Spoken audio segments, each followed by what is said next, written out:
پاک علیہ الصلوۃ والسلام کی تکفین کے وقت جب آپ صلی اللہ علیہ وسلم کی قبر مبارکہ تیار کی گئی تو اس وقت حضرت سیدنا ابو بکر صدیق رضی اللہ تعالیٰ عنہ اور حضرت سیدنا عمر فاروق رضی اللہ تعالیٰ عنہ کے بارے میں معاذ اللہ یہ روافض کی طرف سے اعتراض کیا جاتا ہے، کہتے ہیں یہ صحابہ شامل ہی نہیں ہوئے تھے۔ تو اس لحاظ سے کچھ لوگ ہمارے بعض ایسے آستانوں سے بھی جو نیم رافضی ٹائپ کچھ پیر بنے ہوئے ہیں ان کی طرف سے بھی اس طرح کے کلپ جو ہیں وہ آئے ہیں کہ جو بظاہر اہل سنت کا لبادہ اوڑے ہوئے، تو ہم نے یہ ضروری سمجھا کہ آج اس حوالے سے چند احادیث مبارکہ اور تاریخی جو پورے دلائل کے ساتھ یہ بات واضح کر دی جائے کہ نبی اکرم صلی اللہ علیہ وسلم کا جب وصال مبارک ہوا تو اس وقت تمام صحابہ کرام رضوان اللہ علیہم اجمعین نے حضور پاک علیہ الصلوۃ والسلام کی جو نماز جنازہ اور آپ کی تجہیز و تکفین میں مکمل شامل ہوئے، اور وہ سارا جو نماز جنازہ کا طریقہ مبارک تھا اس کے بارے میں کچھ تفصیلی بات آج کر دی جائے۔ سب سے پہلے تو یہ ان کی طرف سے اعتراض کیا جاتا ہے، وہ کہتے ہیں کہ نبی اکرم صلی اللہ علیہ وسلم کو غسل مبارک دینے والے یہ صرف چند اہل بیت اطہار کے افراد تھے، جن میں حضرت مولا علی کرم اللہ وجہہ الکریم اور حضرت سیدنا فضل بن عباس رضی اللہ تعالیٰ عنہ یا اہل بیت اطہار کے کچھ افراد نے حضرت مولا علی کرم اللہ وجہہ الکریم کے ساتھ حضور کو غسل مبارک دیا تھا۔ تو کہتے ہیں باقی صحابہ معاذ اللہ حضرت ابو بکر صدیق، حضرت عمر فاروق رضی اللہ عنہما یہ تو ثقیفہ بنی سعدہ پر خلافت کے معاملات میں چلے گئے تھے۔ تو سب سے پہلے یہ میں آپ کے سامنے روایت پڑھ رہا ہوں، یہ سنن ابی داؤد شریف میں جلد نمبر 3 پر صفحہ نمبر 205 پر، اور اس کے علاوہ اس کو البدایہ و نہایہ میں بھی نقل کیا گیا ہے کہ حضور پاک صلی اللہ علیہ وسلم نے خود ڈیوٹی لگائی تھی، وصیت فرمائی تھی کہ اے علی مجھے غسل تم نے دینا۔ تو جب حضور پاک علیہ الصلوۃ والسلام نے ڈیوٹی لگا دی تو حضرت مولا علی کرم اللہ وجہہ الکریم نے غسل دینا تھا، تو یہ بات بنتی نہیں ہے جس طرح روافض جو ہیں وہ اچھالتے ہیں اور صحابہ پر تنقید کرتے ہیں۔ دوسری طرف بات یہ ہے کہ جب نبی اکرم صلی اللہ علیہ وسلم کا وصال مبارک ہوا تو جو ہی حضرت سیدنا ابو بکر صدیق رضی اللہ تعالی عنہ آپ کو خبر پہنچی تو حضرت ابو بکر صدیق رضی اللہ تعالی عنہ فوراً اسی وقت حضور پاک صلی اللہ علیہ وسلم کی پاک بارگاہ میں حاضر ہوئے، اور اس کو سنن نسائی الکبریٰ حدیث کا نمبر ہے 7119 ہے، اور طبقات ابن سعد میں جلد نمبر 5 صفحہ نمبر 205 پر ہے، اور سیرت حلبیہ میں جلد نمبر 3 صفحہ نمبر 394 پر ہے کہ حضرت سیدنا ابو بکر صدیق رضی اللہ تعالی عنہ فوراً اسی وقت آپ حجرہ عائشہ صدیقہ رضی اللہ عنہ پر حاضر ہوئے اور دستک بھی اجازت مانگی۔ نبی پاک صلی اللہ علیہ وسلم کی بارگاہ میں جب حاضر ہوئے تو انداز یہ تھا کہ حضرت سیدنا ابو بکر صدیق رضی اللہ تعالی عنہ آپ نے نبی کریم صلی اللہ علیہ وسلم کے چہرہ مبارک سے کپڑا جب ہٹایا اور جھک کر اس طرح حضور کے چہرہ مبارک کے اوپر بوسہ دیا اور زار و قطع رونے لگے۔ تو یہ کہنا کہ آپ شامل نہیں ہوئے ہیں یہ بالکل کذب بیانی ہے اور جھوٹ ہے، بلکہ سنن نسائی الکبریٰ کی جو روایت ہے اس میں یہاں تک ہے، فتح الباری میں بھی موجود ہے کہ حضرت سیدنا ابو بکر صدیق رضی اللہ تعالی عنہ آپ سے پھر باقاعدہ صحابہ کرام رضوان اللہ علیہم اجمعین نے یہ پوچھا کہ کیا نبی کریم صلی اللہ علیہ وسلم کی نماز جنازہ جو ہے وہ ادا کی جائے؟ تو حضرت ابو بکر صدیق رضی اللہ تعالیٰ عنہ نے فرمایا ہاں آپ صلی اللہ علیہ وسلم کی نماز جنازہ ادا کی جائے۔ اور پھر یہ دوسرا سوال یہ بھی تھا کہ آپ یہ بھی بتائیں کہ نماز جنازہ اگر حضور پاک علیہ السلام کی ادا کریں گے تو وہ کس طرح نماز ادا کریں گے، تو حضور کی نماز جنازہ کس طرح ادا کی گئی، یہ بھی ایک تفصیل ہے، اس پر محدثین کرام نے بڑا کلام کیا ہے، اس پر ہم کچھ بیان کریں گے۔ اور پھر باقاعدہ طور پر جتنے بھی معاملات پیش آئے قبر مبارکہ بنانے کے حوالہ سے، ایک یہ بھی الجھن تھی صحابہ کرام رضوان اللہ علیہم اجمعین کے درمیان کہ حضور پاک علیہ الصلوۃ والسلام کی قبر مبارک کہاں بنائی جائے، کس جگہ پہ آپ کو دفن کیا جائے، تدفین مبارکہ کہاں پہ کی جائے۔ تو اس کو بھی مختلف کتب احادیث میں بیان کیا گیا، بلکہ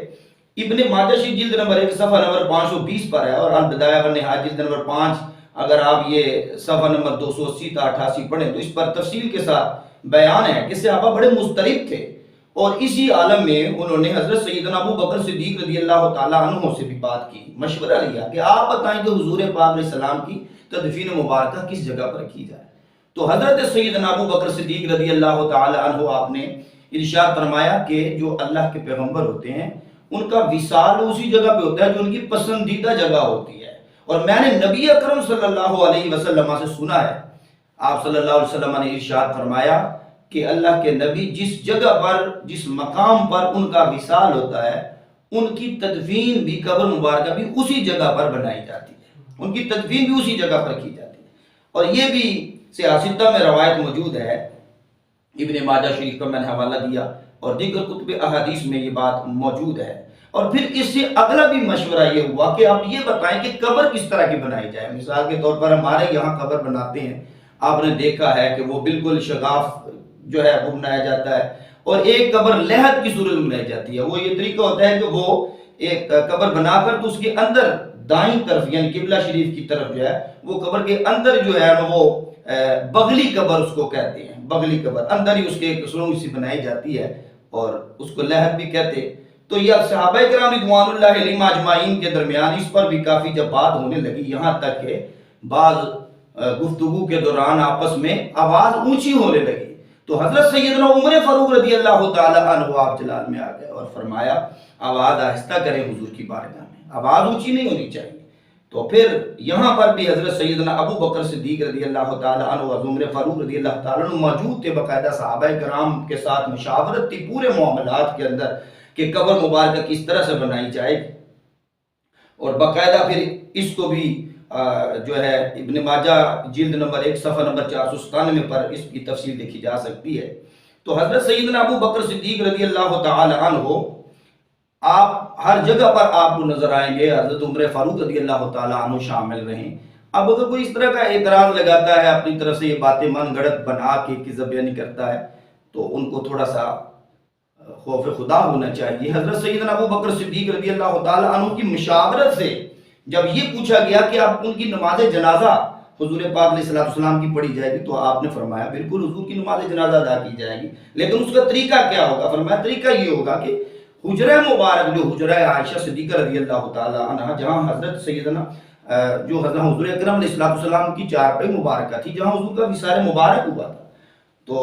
آپ نے فرمایا کہ حجرہ مبارک کے اندر گروہ در گروہ لوگ جائیں گے اور وہاں پر جا کر آقا کریم علیہ السلام کی بارگاہ میں صلاۃ و سلام عرض کریں گے، اور پھر وہاں سے 10 بندے جاتے گئے اور سلام پیش کرتے گئے۔ اسی طرح چونکہ حجرہ عائشہ صدیقہ رضی اللہ تعالیٰ میں جگہ بہت کم تھی اور اتنے زیادہ صحابہ کرام رضوان اللہ علیہم اجمعین سب نے حاضری لگوانی تھی، اور نماز جنازہ کا یہی طریقہ ہوا۔ ایسا نہیں ہے کہ جس طرح ہمارے یہاں فوتگی ہوتی ہے تو ہم پہلے کوئی ایک امام ہوتا ہے اور باقی سارے اس کے پیچھے کھڑے ہوتے ہیں، تو امام نہیں بنایا گیا، بلکہ اس کو سنن کبریٰ البیہقی میں حدیث کا نمبر ہے 6698، تو اس میں باقاعدہ تفصیل کے ساتھ صحیح سند کے ساتھ اس کو قول حضرت امام شافعی علیہ رحمہ کے حوالے سے بھی ہے کہ نبی کریم صلی اللہ علیہ وسلم کی نماز جنازہ کی امامت نہیں کروائی گئی ہے، تو صحابہ کرام جوق در جوق ٹولیوں کی صورت میں گروہ در گروہ حاضری لگواتے گئے اور سلام پیش کرتے تھے اور چلے جاتے تھے۔ بعد میں تکبیرات کا بھی ذکر آیا ہے تو انہوں نے تکبیریں بھی کہیں، دعائیں بھی کیں، تو اس طرح سے پہلے مرد آئے اور پھر عورتیں اور پھر بچے جو ہیں انہوں نے بھی آ کر حضور کی بارگاہ میں سلام عقیدت پیش کیا۔ تو یہ اب کہنا کہ جی اتنی تاخیر ہو گئی تھی تو 3 دن تک حضور پاک علیہ السلام کی جسم مبارک پڑا رہا، علیہ باللہ، طرح طرح کی باتیں بنانی، ان عقل کے اندر کو اتنا تو پتہ ہونا چاہیے۔ جب اتنی کثیر تعداد میں صحابہ آ کر اپنی حاضری پیش کرتے گئے تو ٹائم تو لگنا تھا، چھوٹا حجرہ مبارک تھا، اس میں آتے رہے اور حاضری لگوا کر جاتے رہے۔ بلکہ میں اگر اہل تشیع کی بڑی مشہور اور معتبر کتاب ہے اصول کافی کے اندر حضرت امام باقر رضی اللہ تعالی عنہ کا قول وہ بھی آپ کو میں سناتا ہوں۔ یہ جلد نمبر 3 ہے اور صفحہ نمبر 26 ہے اور یہ مطبوع کراچی کا ہے۔ اس کے اندر حضرت امام باقر رضی اللہ تعالیٰ عنہ کا بھی قول مبارک ہے کہ حضور پاک علیہ السلام کی نماز جنازہ میں تمام صحابہ مہاجرین اور انصار سب شامل ہوئے، اور انہوں نے لکھا ہے کہ وہ فوج در فوج وہ سب کے سب حاضری لگواتے رہے۔ اور پھر اس کے ساتھ ہی حضرت امام جعفر صادق رضی اللہ تعالیٰ عنہ کا قول مبارک بھی ہے کہ جو الشافی اصول کافی جلد نمبر 3 صفحہ نمبر 27 پر جو مطبوعہ کراچی کا اس کے اندر یہ موجود ہے کہ حضور پاک علیہ الصلوۃ والسلام کی نماز جنازہ کے موقع پر صحابہ کرام 10 کر کے حجرہ مبارک میں، حجرہ عائشہ صدیقہ رضی اللہ عنہا میں حضور کی بارگاہ میں حاضر ہوتے گئے اور صلاۃ والسلام پیش کرتے گئے، تو اس طرح سب نے اپنی حاضری پیش کی اور نماز جنازہ میں شامل ہوئے۔ میں نے پہلے یہ بیان کر دیا کہ اس طرح سے نماز جنازہ نہیں ہوئی جس طرح ہمارے ایک امام کھڑا کیا جاتا ہے، حضور کی نماز جنازہ کی امامت کسی نے بھی نہیں فرمائی۔ تو احباب ذی وقار یہ بہت ساری روایات ہیں جس کا ہم نے بہت اختصار کے ساتھ خلاصہ بیان کیا ہے، بلکہ سیرت حلبیہ میں تو یہاں تک ہے اور تفسیر ابن کثیر میں البدایہ والنہایہ میں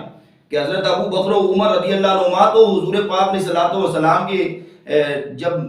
نماز جنازہ کے لیے سلام عرض کرنے کے لیے آ رہے تو یہ پہلی صف کے اندر موجود ہے، اور قبر بنانے سے لے کر لحد تیار کرنے تک اور پھر نماز جنازہ کے بارے میں ہر موقع پر تمام کی تمام مشاورت جو ہے وہ ان کے ساتھ کی گئی، اور باقاعدہ طور پر حضرت ابو بکر صدیق رضی اللہ تعالیٰ عنہ مشاورت فرمائی۔